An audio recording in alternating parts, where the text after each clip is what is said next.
नमस्कार, स्वागत है आपका खबरों की खबर में। मैं हूं आपके साथ वक्ता। आज खबरों की खबर में खबर ली जाएगी बॉलीवुड की चमक दमक के पीछे के स्याह सच की। आज खबर ली जाएगी बॉलीवुड के उस गैंग की जो फिल्मी दुनिया को अपने इशारों पर नचाता है। जो इनके इशारे पर नाचते हैं वो तो जी जाते हैं, पर जो इनके इशारों पर नहीं नाचते ये गैंग उनकी नाक में दम कर देता है। आज खबर ली जाएगी उस लॉबी की जो तय करते हैं कि बॉलीवुड के अवार्ड्स किसे दिए जाएं और किसे नहीं दिए जाएं।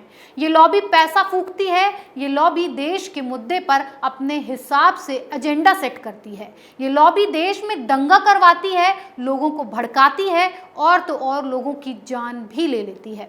और इस गैंग की बात करेंगे जो पिछले कई सालों से एक्टिव है। और बात गैंग की आई है तो आपके दिमाग में अभी सिर्फ एक ही गैंग की पिक्चर चल रही होगी कि इस वसूली गैंग ने जो हाय हत्या मचाई है और इतने खुलासे किए हैं कि दिन रात आप लोगों को बस ये वसूली गैंग और वाजे ही नजर आता होगा। पर आज हम बात तो करेंगे गैंग की ही, लेकिन वो गैंग है बॉलीवुड गैंग। और ये बॉलीवुड गैंग उस वक्त से एक्टिव है जब हम पर्दे पर रंगीन फिल्में नहीं बल्कि ब्लैक एंड वाइट फिल्में देखा करते थे। उस वक्त से ही ये एक गैंग जो है वो काम कर रहा है। उसी गैंग की पूरी पोल पट्टी एक बार फिर बॉलीवुड क्वीन कंगना रनौत खोलती नजर आई हैं। ये बात तो किसी से दबी ढकी नहीं है कि कंगना शुरू से ही हर मुद्दे पर खुलकर बोलने के लिए आगे रही हैं। बात किसी भी मुद्दे पर हो पर कंगना अपनी राय देना बिल्कुल नहीं भूलती। और इस बार कंगना ने सटीक निशाना लगाया है बॉलीवुड गैंग पर और गंभीर आरोप लगाया है। कंगना ने सोशल मीडिया ट्विटर पर एक पोस्ट किया है कि इस बार फिल्म फेयर अवार्ड्स उन महान हस्तियों को दिए गए हैं जिन्होंने गणतंत्र दिवस पर किसानों को जमकर बवाल काटने को कहा, जिन लोगों ने किसानों को भड़काकर दंगे करने के लिए उकसाया, वही लोग फिल्म फेयर अवार्ड्स के हकदार बने हैं। अब आप इस मसले को पूरी तरह समझिए कि ये गैंग कैसे काम करता है और क्या क्या करता है। ये वो गैंग है जो एंटी नेशनल एक्टिविटीज में पूरी तरह से इन्वॉल्व रहता है और भरपूर योगदान देता है। और ये गैंग ही ये डिसाइड करता है कि बॉलीवुड में किसको अवार्ड मिलेगा और किसे कौन सी मूवी दी जाएगी। अगर तो आप इस गैंग का हिस्सा हैं तो आपकी चांदी ही चांदी है। आप में टैलेंट हो ना हो, आप एकदम गुड़ गोबर हो, फिर भी आप पर इस गैंग की समय समय पर कृपा बरसती रहेगी। पर अगर आप इस गैंग के शरणागत नहीं बने और आपने ज़्यादा ना नुकुर की तो आपकी हालत ऐसी कर दी जाएगी कि आप कुछ बोलने लायक नहीं रहेंगे। आपको इतना प्रताड़ित किया जाएगा कि आप खुद ही उस दलदल में फंसते चले जाएंगे जहां से आपको वापसी का कोई रास्ता नहीं मिलेगा सिवाय मौत के। और ऐसा ही कुछ इस गैंग ने most talented actor Sushant Singh Rajput के साथ किया, जिसका खुलासा कई बार कई इंटरव्यूज में कंगना करती दिखी हैं कि ये गैंग सुशांत के पीछे इस कदर पड़ चुका था कि बाहरी दुनिया से आया एक टैलेंट अपने दम पर इंडस्ट्री में काबिज हो गया। कैसे? वो भी बिना इस गैंग की छत्रछाया के।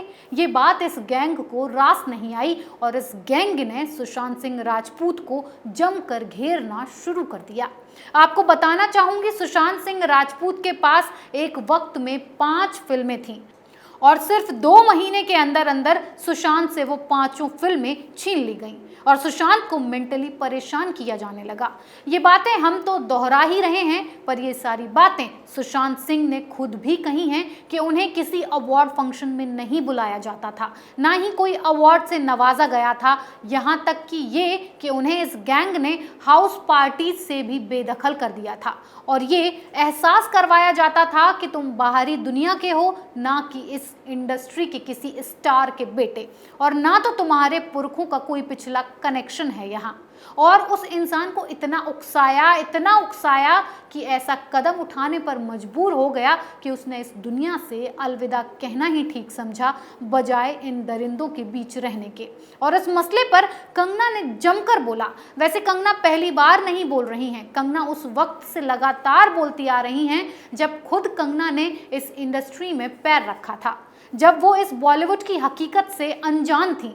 पर जब कंगना को भी नेपोटिज्म और गैंगिज्म झेलना पड़ा तो कंगना खुलकर सामने आई और अपनी पूरी की पूरी आप बीती खोल कर रखती कि किस तरह उन्हें इस गैंग से लड़ना पड़ा और जो प्रताड़ना कंगना ने झेली है उसे शब्दों में बयान करना काफ़ी मुश्किल होगा।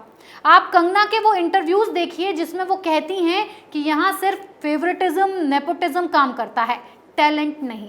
यहाँ एक गैंग सक्रिय है जो किसी को टिकने की इजाज़त नहीं देता है। ये होता कईयों के साथ है पर मुखर कोई कोई ही होता है, और कंगना काफ़ी मुखर रही हैं और उन्हें अपने मुखर और बेबाक होने की कीमत उस वक्त चुकानी पड़ गई जब सुशांत केस पर कंगना खुलकर सामने आई और इस गैंग की धज्जियां उड़ा डाली।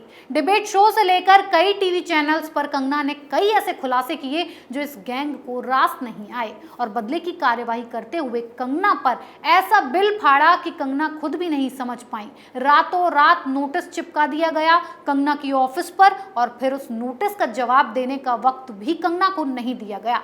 नोटिस चिपका और दूसरी तरफ कार्यवाही शुरू कर दी गई। कंगना के ऑफिस में इस गैंग ने ऐसी तबाही मचाई कि सब कुछ मटिया मेट करके रख दिया। अवैध कब्जा किया है कंगना ने, ये कहकर पूरे ऑफिस को तहस नहस कर डाला। साथ ही धमकी भी दी गई कि मुंबई आई तो जान से मार दिया जाएगा।